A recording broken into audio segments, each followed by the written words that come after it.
আজকে যে পাখিটা সম্পর্কে ভিডিও বানাচ্ছি সেই পাখিটার নাম হচ্ছে দুধরাজ। এর ইংরেজি নাম ইন্ডিয়ান প্যারাডাইস ফ্লাইক্যাচার। আর এই পাখিটা খাবার যখন খায় প্রজাপতি বা ছোট পোকামাকড় উড়ে উড়ে খায়। তো আমরা এখন চলে আসছি একটা আমবাগানে, আমি আর আমাদের শাহিন আছে। এখন এই আমবাগানে শাহিন একটা বাসা দেখছে যেখানে ওরা বাচ্চা তুলছে মোট 4টা মতো। তো বাচ্চাগুলোকে ওরা কিছুক্ষণ পর পর এসে খাওয়াচ্ছে। তো সেই আশায় আসছি। তো এসে দেখলাম যে 4টা বাচ্চা আছে, ওরা মুখ উঁচু করে বসে আছে, দেখতে একটু লাল কালার মতো।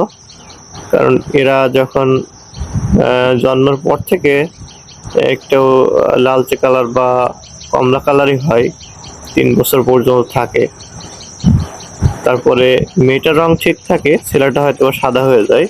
তো দেখলাম যে ওদের আম্মা নিয়ে এসে খাবার খাওয়াচ্ছে ওদেরকে, মানে খুবই সুন্দর লাগছে। তারপরে দেখলাম ওর বাবা আসছে, এই বাবাটার লেজটা 1 হাত লম্বা হবে, খুবই সুন্দর। বাচ্চাগুলা কিচির মিচির করছে আর খাবার খাচ্ছে। এদের বাচ্চা উড়াল দিতে সময় লাগে মোটামুটি আপনার 5 থেকে 10 দিন বা একটু বেশি সময় লাগতে পারে।